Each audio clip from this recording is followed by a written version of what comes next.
Charlotte, North Carolina, is joining us via Skype. How you guys doing? Doing great, man. Pretty well. Well, there's a whole bunch of you there. Why don't you give us a little round table there and let us know whose voice goes with what? I'm Dalton, and I'm the singer. My name's Kenny. I'm the bassist. Scott, guitar 1. Adam, guitar 2. I'm Hunter on drums. Now, guitar 1, guitar 2, that's mainly lead rhythm, or is that split up? Yeah, we split. I just say number 1 because I'm the man. Right. And who wants to be number 2? I'll be number 2. He plays like number 2. Oh, come on. So where did you guys come up with the name Prowess? So the name Prowess came from, it means the textbook definition, something along the lines of if someone you're really good at something, like you have a prowess, if you're really good at it, like one particular skill, you know, yeah, an extreme skill or bravery in battle, I think is the textbook definition. Thank you. And we pretty much, we use that because we decided that it would be something, it would be one word, it would be simple, it would be something that when somebody says it, it'll kind of get stuck in the back of your head just because of how of an abnormal word, I guess it is almost. So, and then we added the umlauts, which was a tribute to Motorhead, because that was right when Lemmy died when we started the band. And, you know, it kind of adds it. It gives the whole logo and the entire band name. It gives it a really good package, kind of. It's very nice. So the band hasn't been around that long? Oh, no, not at all. No, we're on this side of 2 years old. We turned 2 years old officially in March. And the song "Show Me," is that one of your first singles? Yeah, we only have the one EP out right now, and you know it's only a 5-song EP. No Survivors was the song we put out first, and then we followed that up with "Show Me." And I think No Survivors was a good introduction to the band, and "Show Me," you know, kind of really took the reins and ran and became one of our more popular live songs. And how do you go through the process of writing? Normally, I don't know. Yeah, man, pretty much we just come in our room and start jamming and put stuff together, and that's usually just how it goes, man. It's one idea turns into 10 and eventually turns into a song. Now, you said you have an EP out. Is there plans for something bigger down the road? You guys looking to put an album out? At this point, we're about to go on our next tour, which will be here starting on the 23rd. I think we'll be leaving out to go on that one, and we have some plans right now. We've already written a bunch of new music. We've got all of our stuff written out for the next album, let it be a full album or whatever road we decide to take with it. But at this point, we're going to go through this tour, and then at the end, we're going to start to get in the studio and start working on something to have something out soon with the new guys, because it seems like, you know, it's, you know, since we had all the problems on the summer tour with losing guys and, you know, people getting hurt and everything that happened, these new guys, you know, instead of having to play somebody else's songs, we got to get out songs that have them on it so they got something they can really stand behind and make it a full band product, which is, so we're going to definitely start working on recording something new. And this is an extensive tour. Yeah, that's right. A lot of these are places we've been before. Of course, we've been to Michigan several times. This will be our first trip to Detroit, but we played it all over the Flint area and got a pretty good following there. And then on the big tour that we did 2 months at the end of last year, the one Dalton was referencing earlier, and we hit a lot of spots in the Midwest, and we've always done well in Florida. We've done well traditionally in West Virginia and Pennsylvania, so we're kind of hitting all of our low-hanging fruits on this run. It seems like it's kind of spread out, but you know, in reality, we're hitting a lot of comfort zones, and we're doing that, you know, twofold. For one, to break in these new members and get them, you know, get some experience on the stage and getting out there, and for two, just to get them in front of our friends out there, you know, so they can see, you know, that what we're all about and that we've upgraded this thing. Now, I was looking at your influences, and you got AC/DC, Thin Lizzy. Are you guys would consider yourself more a touring band than a studio band, just by what you're saying? You guys been on tour a lot since you've only been together for a couple of years.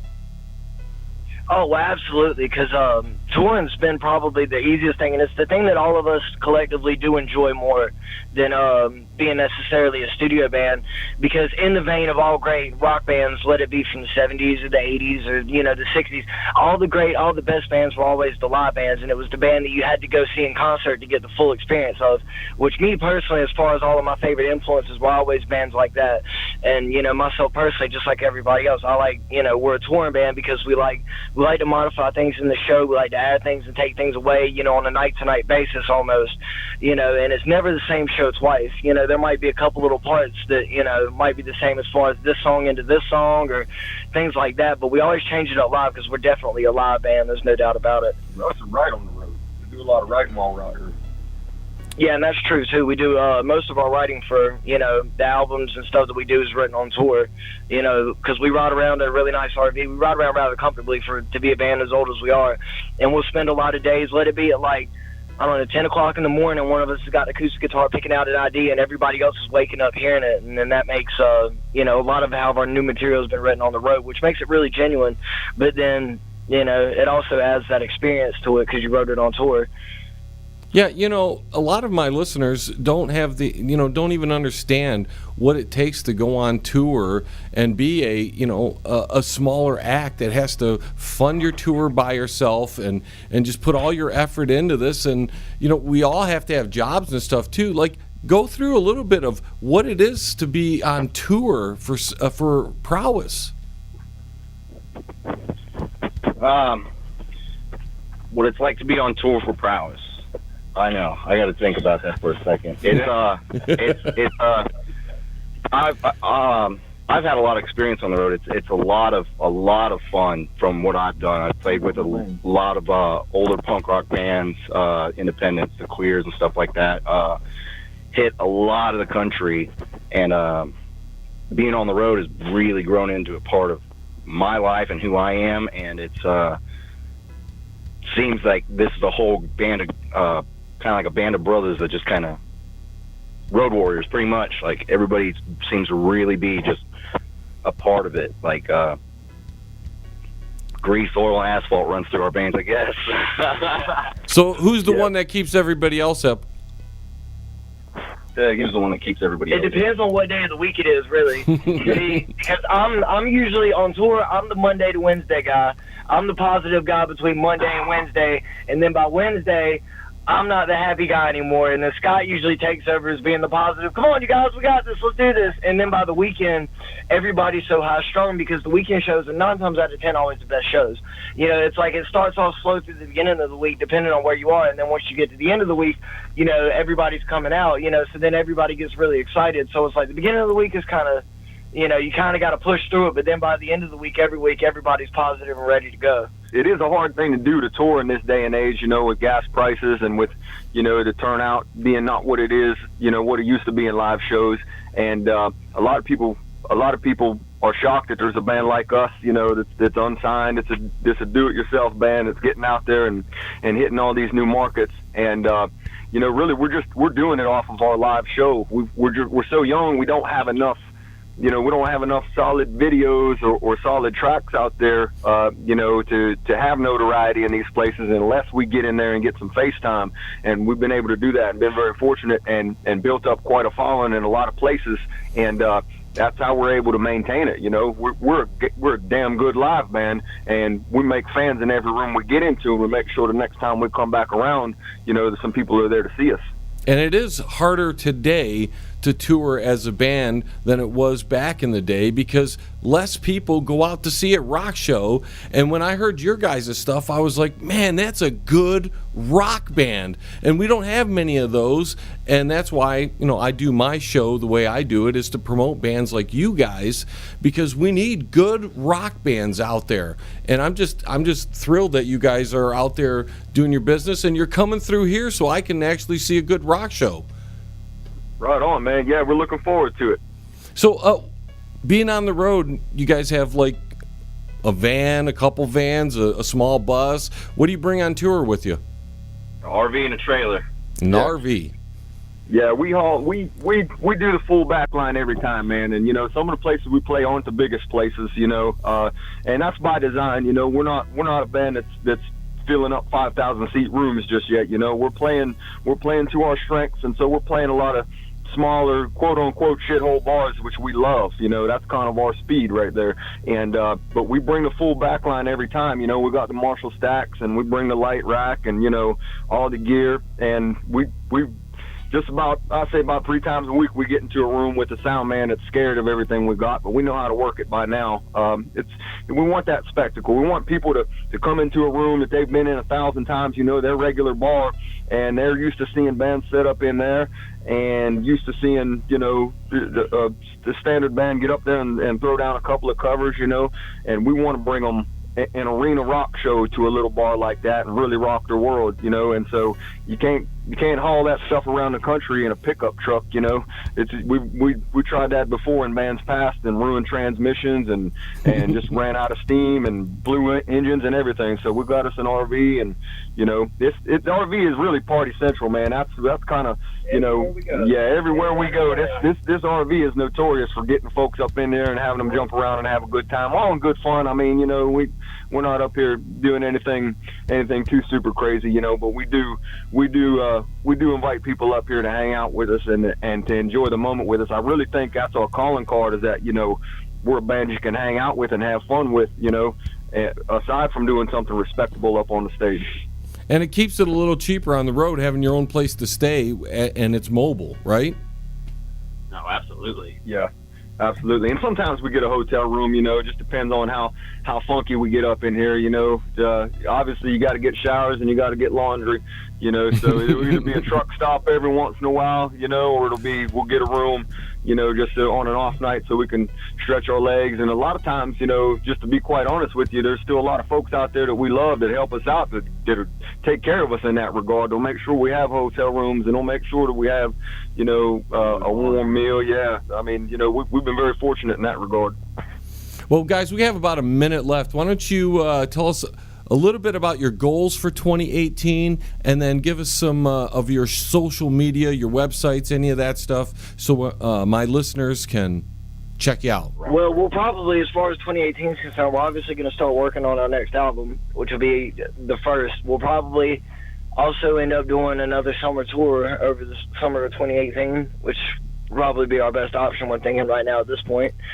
And, we're probably just going to play some bigger and larger places, play some bigger crowds, write some better songs, and, just keep on evolving like a band's supposed to do. And tell them, Kenny, where can they come find us if they want to give us a listen? You can look us up, Prowess, on Facebook. Prowess.rocks is a website. Find all of our tour information, T-shirts, music, everything. We're on Instagram, Twitter. You can get our music like CD Baby and YouTube. You can find our videos on YouTube and everything. Yeah. Yeah, we also, you can find us if you want to buy the music. Obviously, we've got it on iTunes, and we're on Pandora, and we're on Spotify. And you can also find Prowess catalog at any jukebox in the bar you walk into. We're on both the AMI jukeboxes and the Touch Tunes jukeboxes, so there's really a lot of places you can find the band out there. Guys, thank you so much for coming on the show. I wish you tremendous success on this tour and in your future endeavors. We'll see you at your show when you come into town. Thank you again, and we'll talk to you soon, all right? Right on, man. Thanks, John. We appreciate it. Now, don't get your panties all worked up. The Y'all the Best, and we'll be right back. And you'll love it. CRRM, CarePoint Billing Services. Their billers and managers are all dedicated to working for you to increase your profits. For more information, call CRRM at 248-579-3805. CRRM, CarePoint Billing Services. Check out the new book from Derek Shelmerdine, Rock and Roll Unraveled. It tells the story of rock and roll from its roots right up until the mid-70s punk. Rock and Roll Unraveled. Not just the music, but also the events that shaped the music. Rock and Roll Unraveled. It includes the backgrounds to recording sessions, singles, album releases, births and deaths, epic concerts, and festivals. Rock and Roll Unraveled. Shelmerdine has made a painstaking effort to document pretty much every event that would prove significant in shaping popular music. Rock and Roll Unraveled. Purchase the book at www.rockandrollunraveled.com. Follow them at Twitter at R&R Unraveled, and look them up on Facebook at Rock and Roll Unraveled. Rock and Roll Unraveled. By author Derek Shelmerdine. Available now. You're listening to the John Lebang Show. Join the radio revolution right here. It's better than some good tie stick, man. Yes, I would like some too. welcome to the show from the band Nothing Sounds Good, all the way from Puyallup, Washington, which is just south of Seattle, Washington, if you don't know your geography that well. Sleazy Vegetable Joe, welcome to the show. Woo! Thank you, man. Thank you for having me. No problem, man. I mean, I'm just glad to have you aboard. Your band won the 2018 Banger Music Award, Best Metal Song. It was best metal song. Yes. I was flabbergasted. I was just like, woo! I can't believe it. I mean, I feel like I've been venerated, you know? Well, you guys sent me your stuff. I think it was last summer, and that gets you in the rotation. And once you're in the rotation, then you have your shot at becoming a nominee. And then you became the nominee. Next thing you know, you're winning. It was awesome. I appreciate every single one of your fans and listeners that voted for our band. Thank you all very much. And I have to say, I think you had a few of your fans voting. That's just what I'm saying. We definitely pushed it. So why don't you give a little history on the band? Okay, well let's start with the birth of the name. When the band first started playing, when we were rehearsing and writing songs, we couldn't come up with a name, and I wanted the band's name to be Nothing. Absolutely a blank screen, Nothing. And the drummer at the time was like, well, we can't market Nothing. And I was like, okay, we'll come up with a better name. And we spent, and I'm being honest, we spent 2.5 months and wrote every idea of a name that we could on all kinds of paper. I mean, we had like 100 sheets of paper with names on it.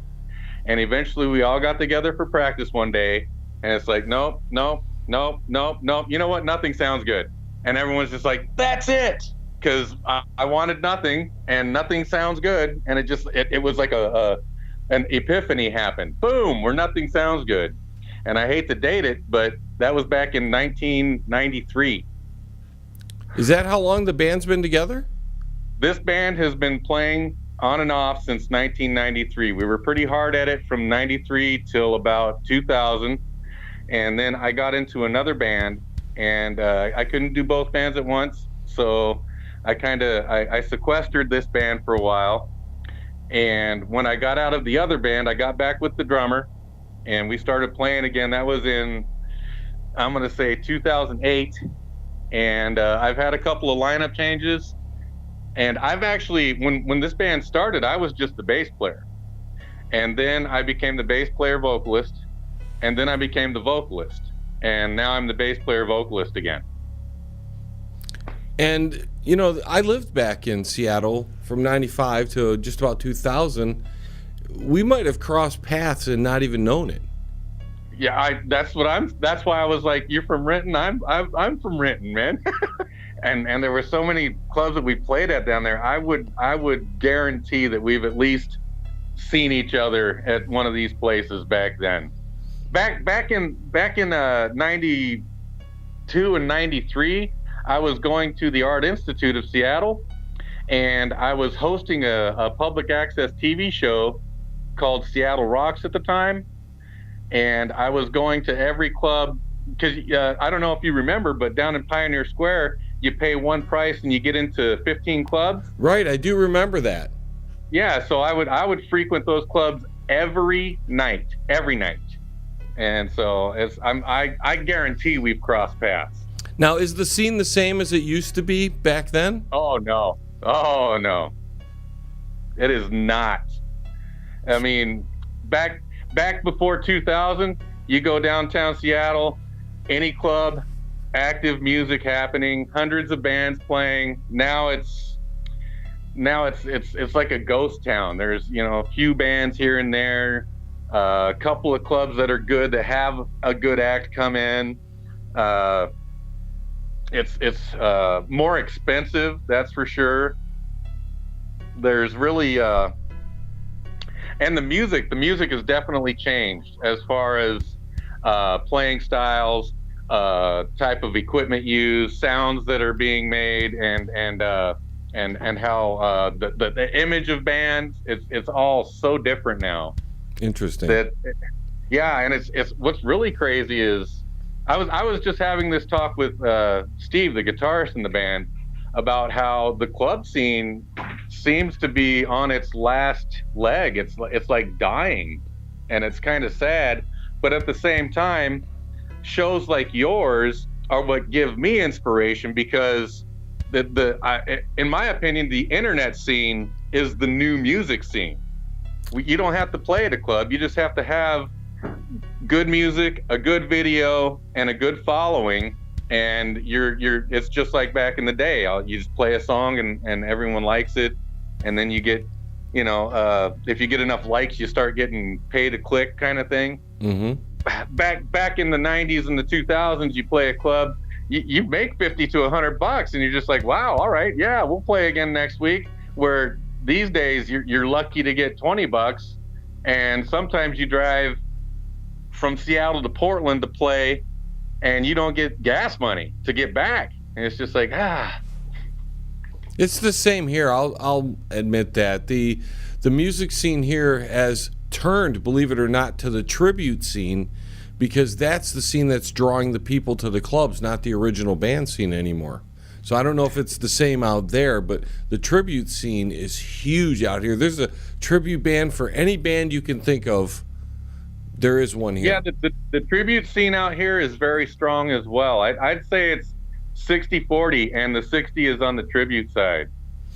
Well, enough of these tribute bands. We got to get back to Nothing Sounds Good. Who were your biggest influences? What got you into putting the band together? Well, man, because I've been playing music since I was 14, and I hate to tell you that I'm almost 50 right now, but I would say that some of my strongest influences would be Black Sabbath, Dio, Van Halen, Led Zeppelin, and more modern influences would be Soundgarden, Alice in Chains. But see, personally, I like everything from ABBA to Zappa. I mean, everything. I listen to all styles of music: country, rap, classical, jazz, piano, big band, concertos, whatever. I like all music, and that's the same goes with the guitarist Steve. He is classically trained. He's trained in jazz. Our drummer, his influences are very, very modern, and also more on the mainstream metal, like Slipknot, Voivod. It sounds like you're cut from the same cloth as myself. That's why I moved to Seattle, because I had those very same influences, and I tried to be a rock star out there. I moved from here out there to try to do the whole rock star thing, because it was huge at the time. And yeah, the 90s were a huge time for rock and roll in Seattle. I mean, Pearl Jam, Nirvana, Soundgarden were all taking off, Alice in Chains. And I was lucky enough that I was kind of walking in those circles, but not tight enough to get on the coattails of those bands. But like I said, the band, I kind of left Nothing Sounds Good for a little bit to join another band, and that band actually toured for a bit. We had a really good time. We were touring. I was a wannabe in a rock and roll band opening for has-beens like Twisted Sister and Blue Oyster Cult. We opened for Nazareth the night their drummer died.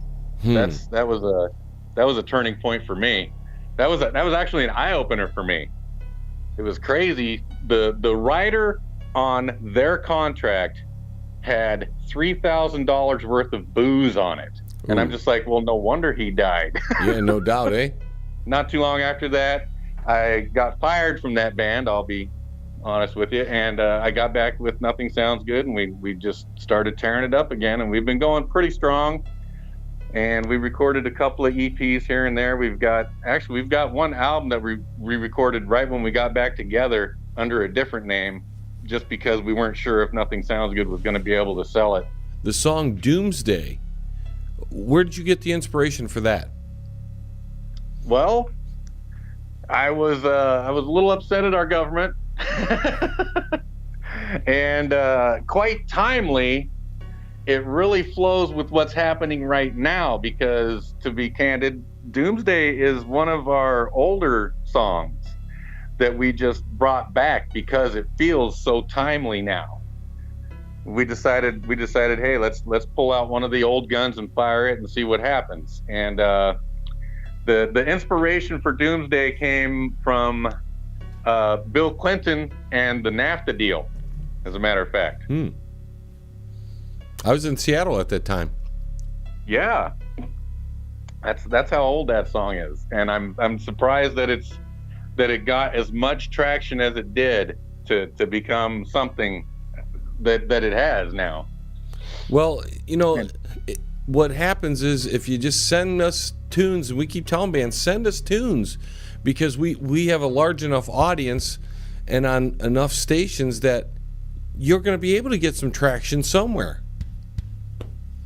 Well, see, that's the beauty of the new music scene, I call it, because the internet is the new music scene, and it doesn't matter where you are or who you are, as long as you have something that connects with even one person. That one person will share it with a friend of theirs. Hey, check this out. This is great. You know what I mean? Exactly. Or you could go the other way with that, where you write something so heinous and horrible, someone says, wow, check this out, it's terrible, and it goes viral because it's so bad. That's the beauty of the internet. It is. Even the bad gets popular. Oh yeah, sometimes the bad gets popular faster than the good. So what's the goals for the band for 2018? The goal for the band for 2018, now I hope you're sitting down. We are. I want to record an acoustic album. Interesting. I want to do, as a matter of fact, we've been messing around with Doomsday acoustically, and I want to do, I believe I sent you the song Mandy. Yes. I want to do that acoustically, and then I want to do a couple of cover tunes, like, I was thinking of doing, For What It's Worth, and I was thinking of doing an old Traffic song. I can't think of the name of it right now. I'm under the gun. There's a lot of pressure on this show, man. There's a lot of pressure. Feeling All Right by Traffic. Good tune. Yeah, I was thinking about.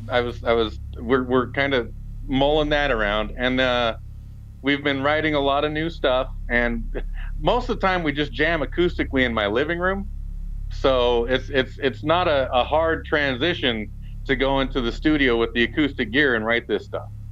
Any touring? Any gigs coming up?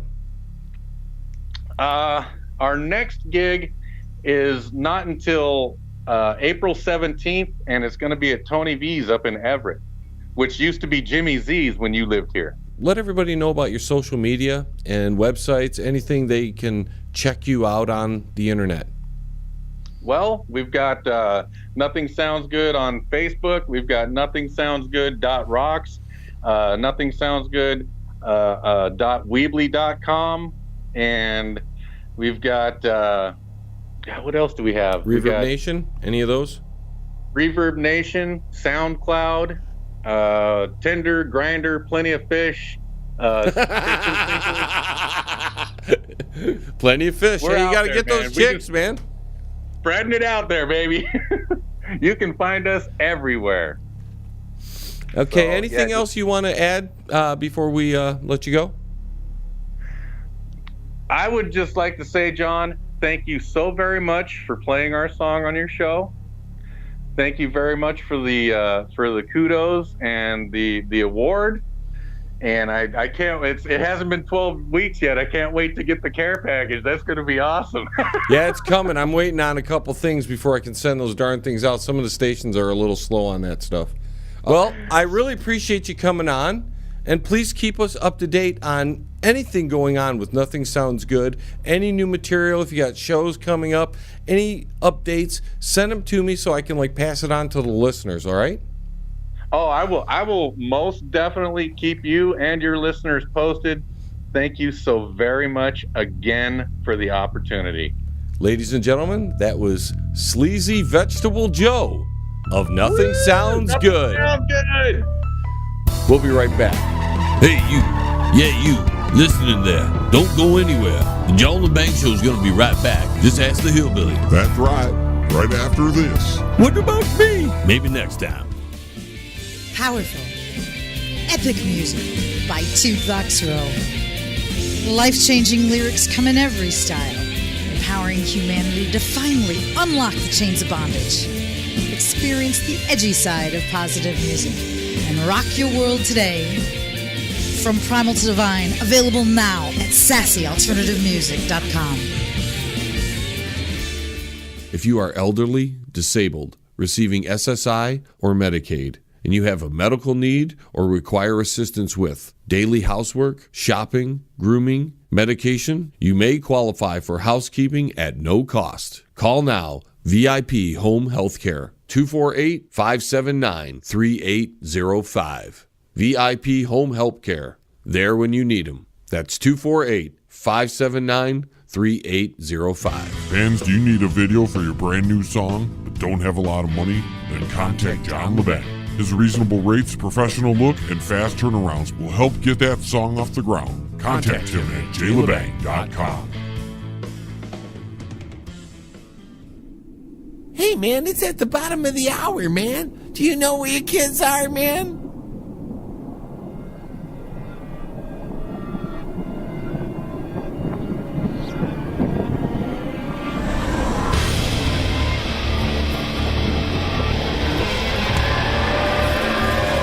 Forces of darkness, the treasonable maggots who collaborate must, can, and will be wiped from the face of the earth.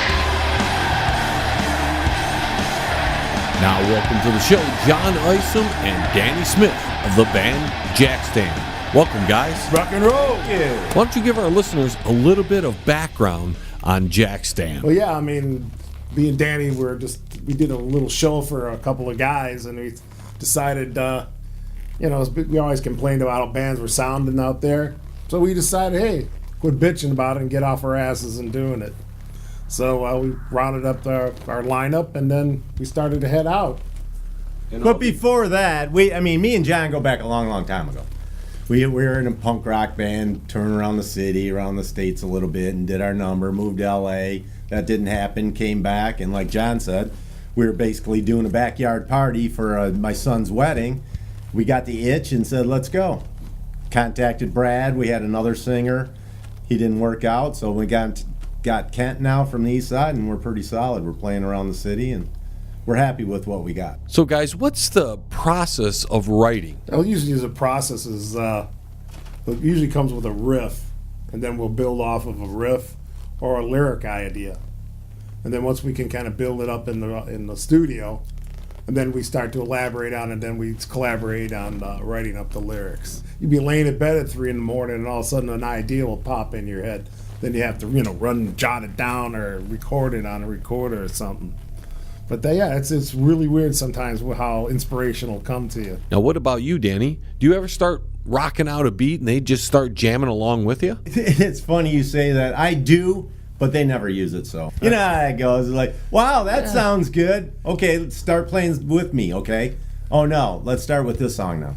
Nah, sometimes. we'll it's build pretty off. patriotic, actually, the writing material. John and Kent and Brad are pretty much the main writers. They'll get a lick down or a lyric, and we go with it. They get it, and then we all just join in. It's like, okay, let's do this, or I'll add something. Okay, maybe that sounds better. John throws it in, or lyric goes here, or harmonica. But it's pretty much somebody will come up with the bass, and then we all four just jump on it. Kind of like a vulture. Now, you guys just won the 2018 Banger Music Awards for the Best Music Video for the song Rodeo. We did. Thank you. Why don't you tell the listeners a little bit about that song? Well, the inspiration is just, just think about going out on the road and playing. Just the old thing is hitting town to town and getting with the girls what we want them to do, or I suppose what they wanted to do. It's not that we would want to have, we're trying to tell women what to do or things like that. It's just, just doing the theme on having a cool road song. That's all. And kind of wanted to build on some of that and do with a video as well. A good time song. A good time song, yeah. And who came up with the lyrics? Get up on that pony. Well, right next to me. Yeah. Yeah, Clever. we really come up. clever. We just kind of, rhyme cat with hat and this and that, and then next thing you know, you got a song. There's a lot of bands getting away with murder out there. I said, geez, if you have multiple syllable words, man, you'll be a god. What about a future album? It's in the works. Yeah. We do have a bunch of material down. We just have the last couple things we have to do to it. It's the in-house fighting about, well, I don't like this and I don't like that, or let's add this, stuff that should have already been done. It should have been released, but let's make it right and everybody agrees on it and we'll put it out. Yeah, we've got it in the can, basically, but, we're not quite happy with some of the things, so we're still tweaking it and whatever. We have 10 songs we're going to put out. What are the influences of the band members? Well, I would see like our guitar player, he's like from the guitar players from the 90s, the Corrosion of Conformity, Nevermind, those types of bands. You can tell he got a lot of Zakk Wylde influence. A lot of Ozzy players. Yeah, like that. And Kent seems to be more and he has of his own mind, too. Yeah. It's whatever you take and run with it yourself. Yeah. You know what I mean?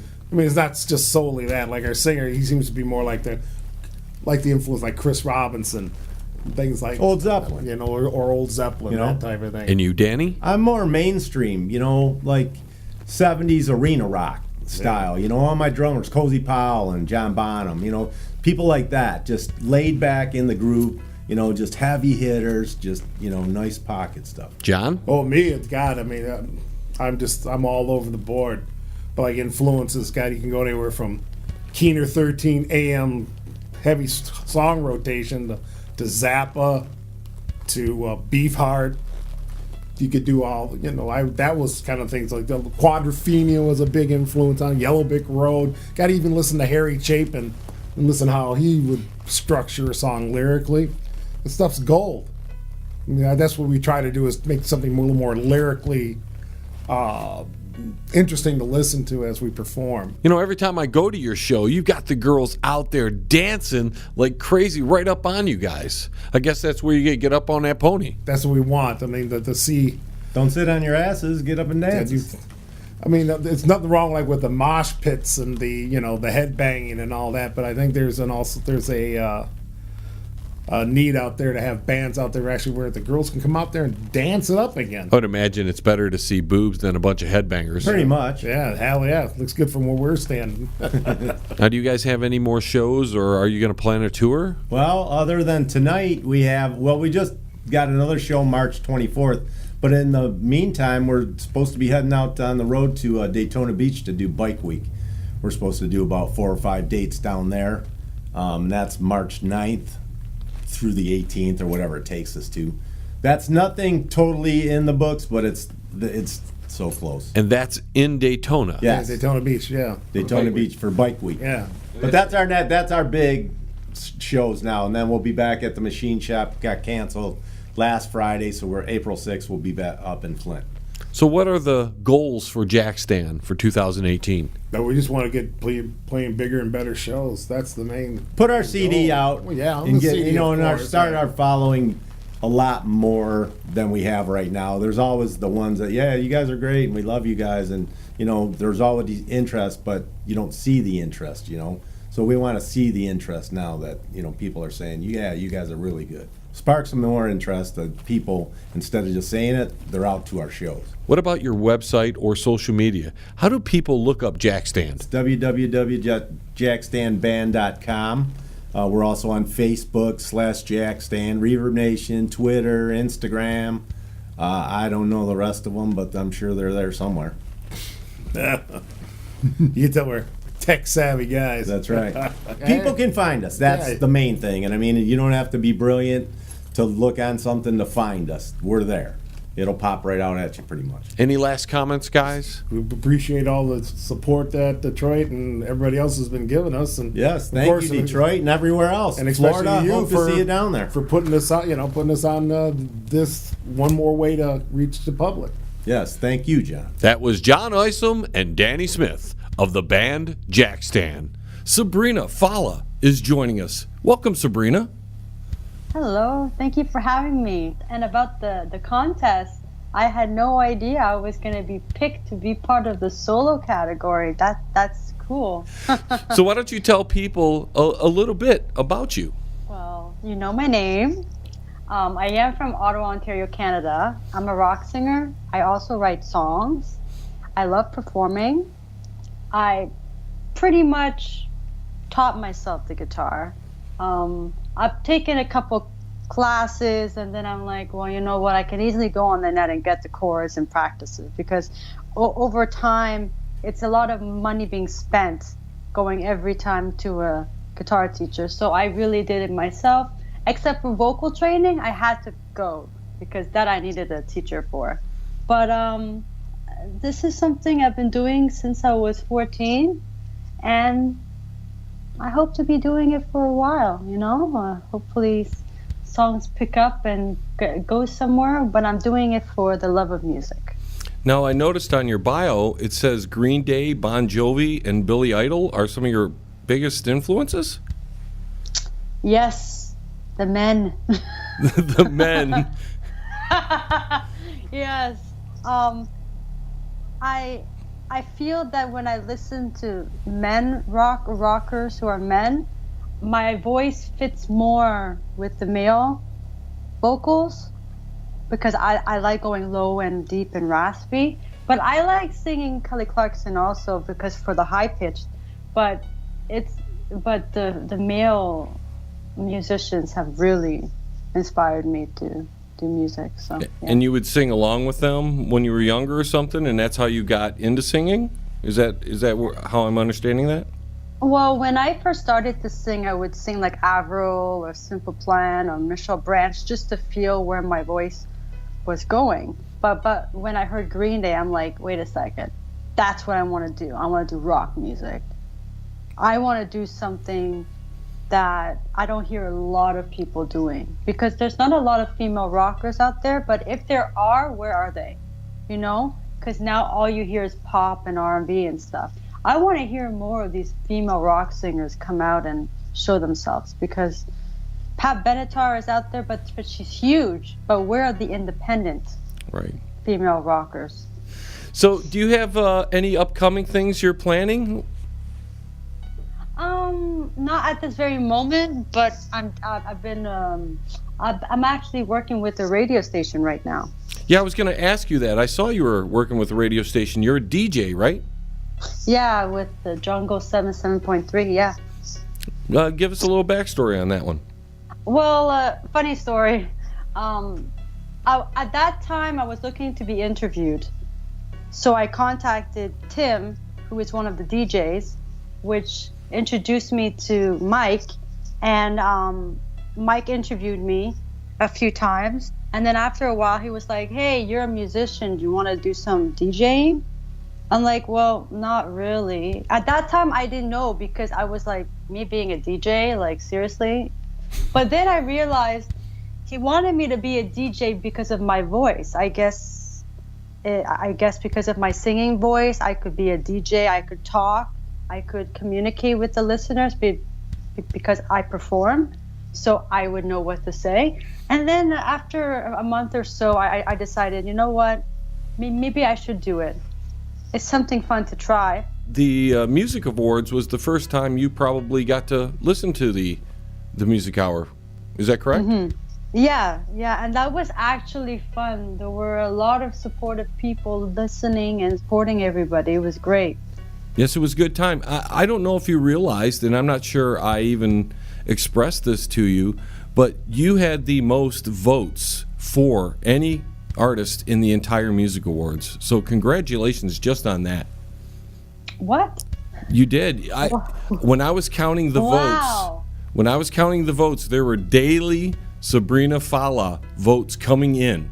Well, I did spread the word, but wow, I didn't expect that. Well, that's why I say you're world famous. Oh. Well, Sabrina, thank you so much for joining us in this hour. Yeah, this was fun. Make sure to send us any information on upcoming tours, music, anything you'll be doing, so then we can pass it along to our listeners here. Yeah, I have your email, definitely. That was Sabrina Fallah. You can check her out on her website at sabrinafallah.com. We've got to take our third time out for this evening. Where do you think you're going? The John Lebang Show will be right back. So grab a beer and a smoke and sit your butt back down. Stay right here. Pain in the Glass. Commercial and residential window cleaning for a beautiful sparkling shine that's crystal clear. Call Pane in the Glass Window Cleaning. You can find them on Facebook at Pane in the Glass.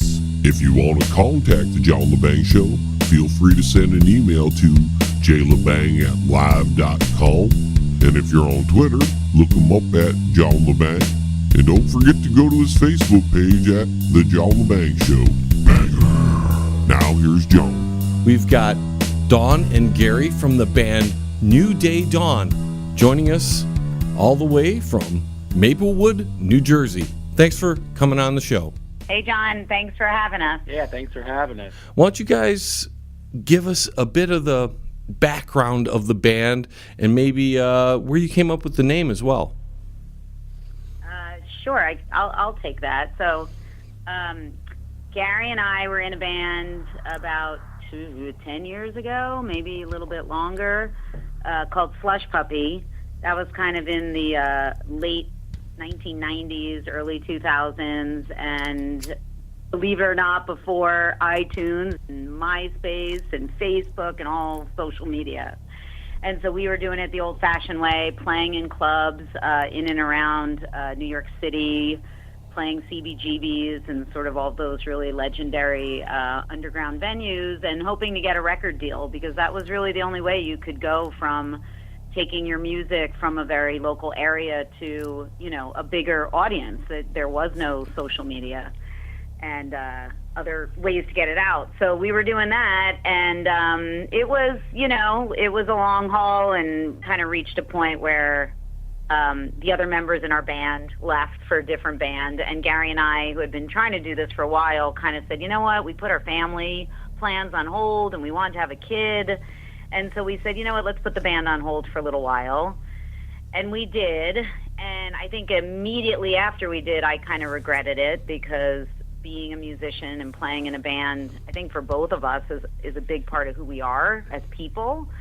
And when you don't do it, you kind of feel like you cut off your arm or something, you know? It's like you're missing a limb and you're going through life like, who am I? So shortly after our son was born, we started New Day Dawn, and the name came from the fact that we were kind of starting over from scratch.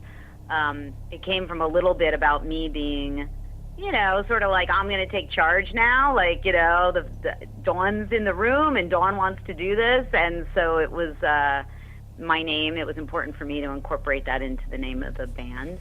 And as an inside joke, the band now, we call ourselves New Day Gary, because we know that Gary's really the band. You're on your third CD, is that correct? Yep, third one, about to be released in April. Now, when you're writing these tunes, what's the process behind coming up with all the great tunes you guys do come up with? Well, most of the songs are mine.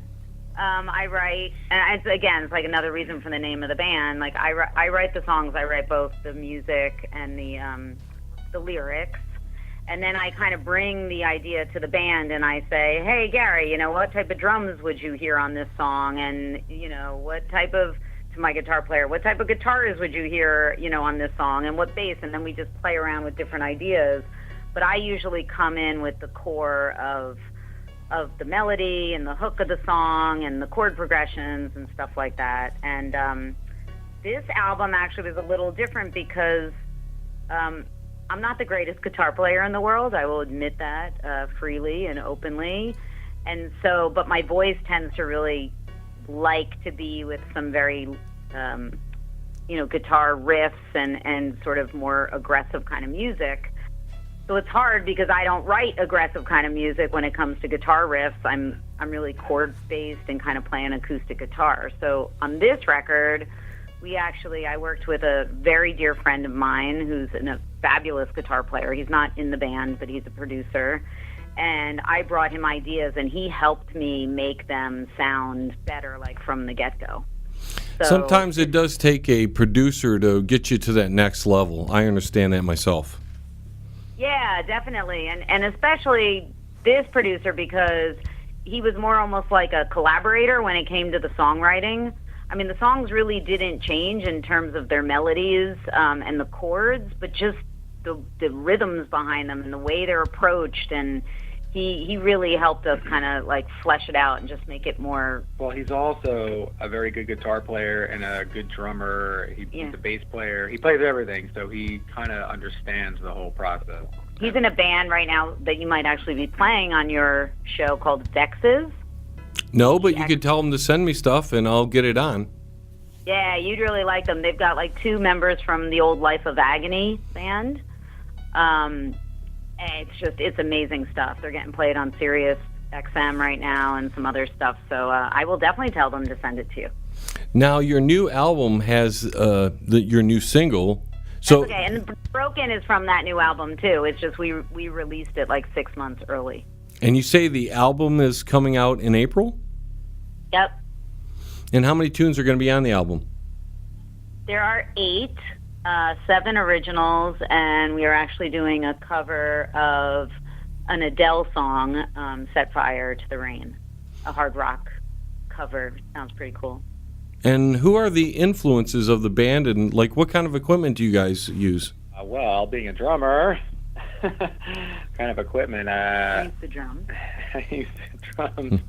I do have a DW set, but I don't normally bring that one out. So I bought a Gretsch kit, which I love. It's actually not even that expensive. It's a Catalina Club kit, and it's smaller sizes, but you tune it up, get new heads on it, and they mic it, and it sounds great.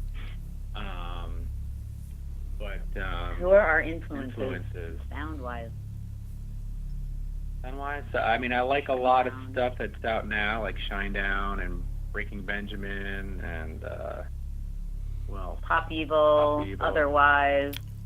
I mean, Gary and I grew up, we won't tell you how old we are, but we grew up, listening to some of the stuff that was coming out. I mean, we were kids when, like, the stuff in the 80s was coming out, so I know Guns N' Roses and Motley Crue and all of that is still an influence. And then I kind of discovered in college, I went back and discovered Led Zeppelin, so that's always a huge influence.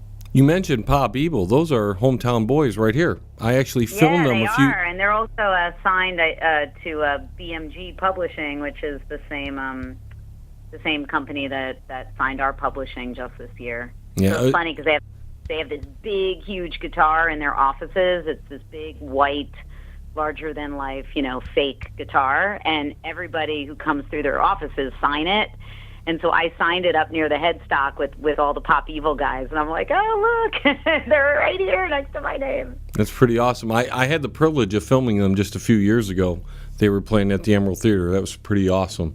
A lot of people think it's all glamour and glitz, and there's a lot of hard work being in a band and touring and recording. You could just give some stories about how many hours you've probably spent in the studio getting this album ready. Oh, my God. I mean, hours upon hours, and you obsess over the littlest things, like how a certain word is pronounced, and then you want to redo it, or how a certain drum sounds, or cymbal. Right, yeah.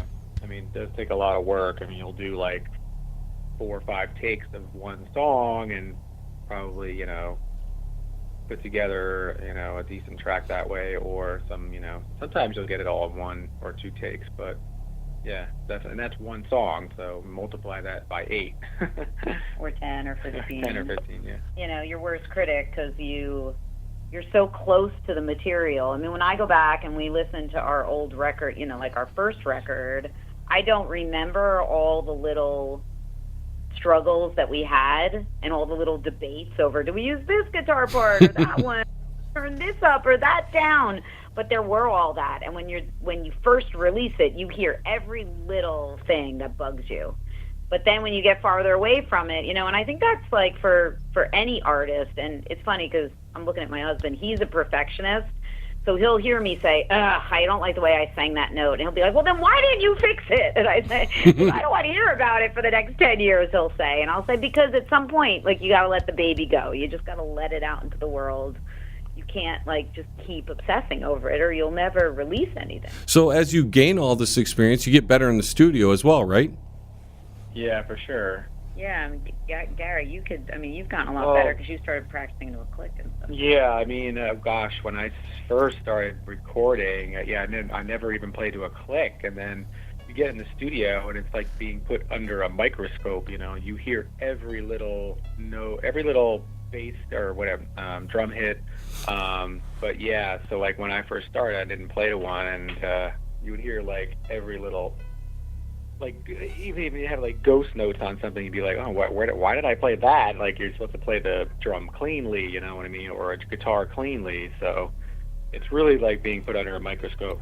So you really have to, you know, get in shape for it too, like because you're playing for 3 or 4 hours, and you might be playing 1 or 2 or 3 songs that day, and you know, it's physically hard too, you know, not just performance-wise. And mentally, because you're on time restraints, and you've got to get this thing done.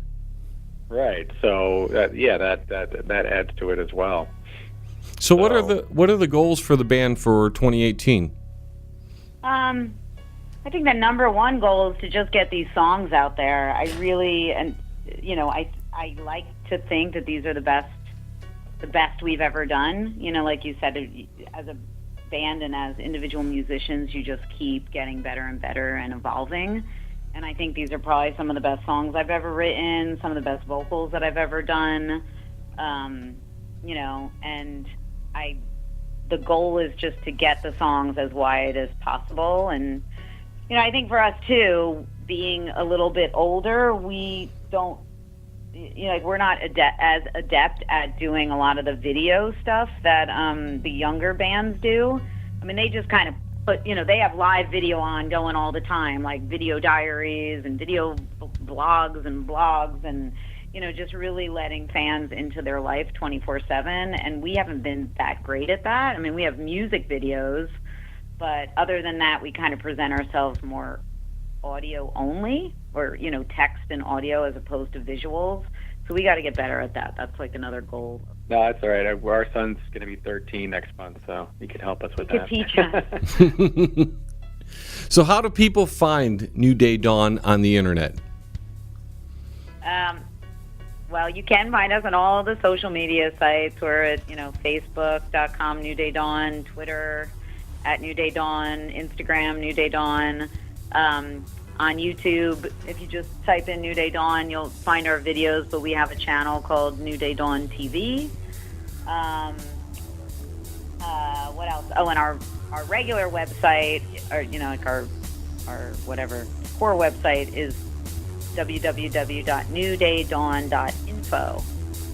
And I'm always online. I love to talk to fans. I love to answer questions. So if anybody wants to send me a message on Facebook or through our website, please feel free, and we love hearing from our fans. I can't thank you enough for you two being on.